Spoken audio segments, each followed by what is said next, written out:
All right, so I'm gonna show you kind of a spread of how I use plants at home. I just pulled out some of what I have in my cabinets and kind of brought it all together here. This is kind of the backbone or a little staple of herbs that I have in my house. So everything from simple teas. So I like to have a mixture of just herbal teas, non-caffeinated. I love Tulsi tea. The Tulsi is referring to, it's not on here, to Tulsi, holy basil, something you might hear it as, is one of my absolute, that's the plant. Behind the ginger, you can see the basil plant there. It's one of my absolute favorite adaptogens. It tastes really good and it's just super nutritive. Oh, this is for the obvious, supporting my breastfeeding.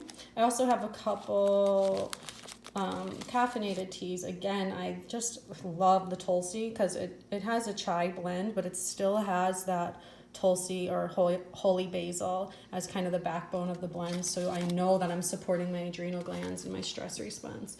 I also love to have a native herbal tea blend wherever I live. This is Mamaki. It's really good to, well, here's some couple things they list here. So it's basically a blood purifier, and then it also is very nutritive, so it helps to replete you of nutrients. I'm also growing this in the garden, and I also brought over my seeds to kind of show we're starting to get our gardens going more, including, of course, mixed color sunflowers, so that should be good.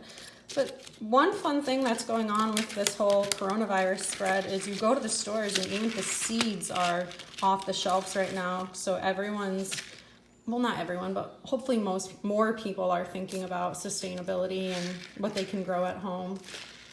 Let's see.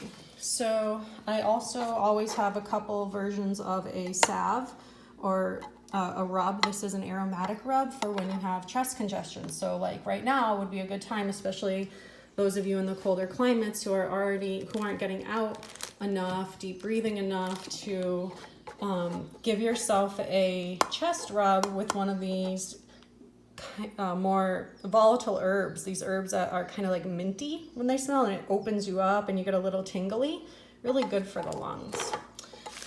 This is thyme. I use this in almost everything I cook, so it's important to have a good stash of kitchen herbs. These herbs are medicine. They're food and they're medicine. They make your food taste yummy, and they also help boost the immune system. They fight off pathogenic germs that are floating around in your body. So don't forget that cooking with herbs is good medicine. I have always some loose leaf tea. This is raspberry leaf. This I started using before I got pregnant because it's really specific to the uterus. It loads you up with all the minerals that the uterus needs to maintain its balance. And it smells really good. It's non-caffeinated. It has a nice sweet flavor.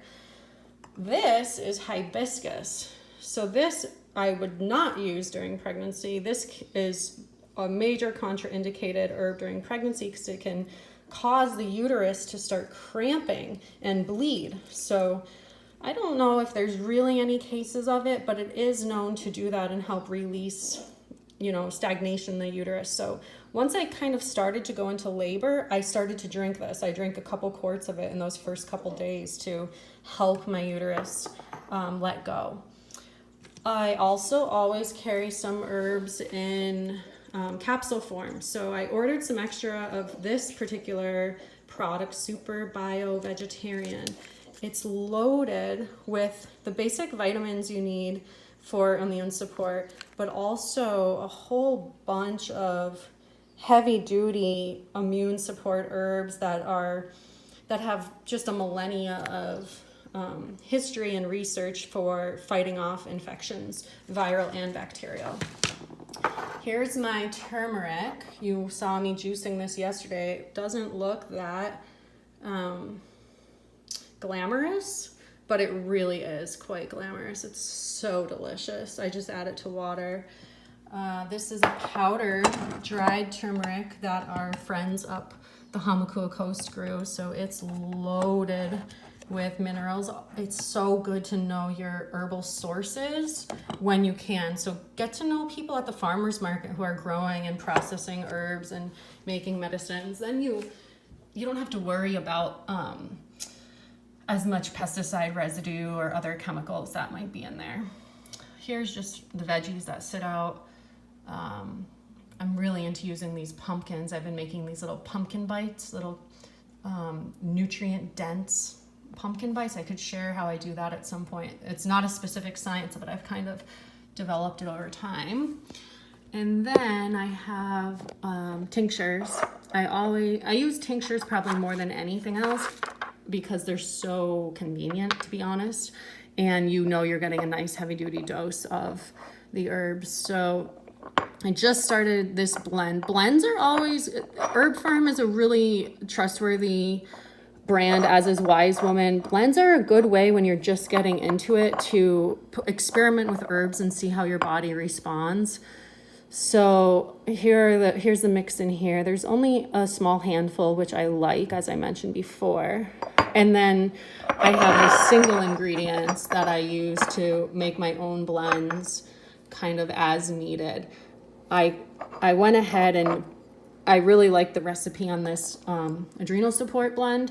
So I went and bought some of the ingredients as singles. It's a more cost-effective way, except you won't really know the portions, but I kind of know how to blend herbs. So it's not such a big deal for me. So let's talk a little bit. So here's 2 heavy-duty adaptogen herbs. So this is a herb that we extract from the root. It has a lot of research behind it for increasing stamina and overall stress levels. It actually acts on the different stress hormone pathways. So one interesting side note for people thinking about fertility, if your stress levels are high, those stress levels are going to be robbing from your sex hormones. So your other hormones, estrogen, progesterone, will be off if these stress levels are really ramping up for a long time, because all these hormones have a similar lineage as to how they're created in the body. So it's so important to get these stress levels managed. Glycyrrhiza is another adaptogenic herb. It has a special affinity to the lungs. So this is one of our go-to herbs for lung conditions, fighting off coughs, those kind of things. Here's a few others that I'm working with right now.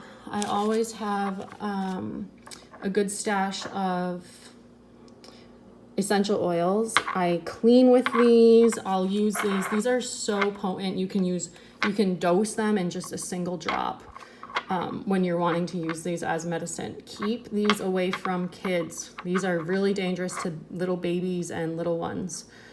And then I think that's what I've got here. So let me know what I can offer you up next in terms of what would be helpful, maybe helping you build your own stash at home and how to make those choices. The cool thing is you can pretty much buy all of this online, so you don't have to go shopping right now, and then you can start experimenting with your own herbal medicines at home.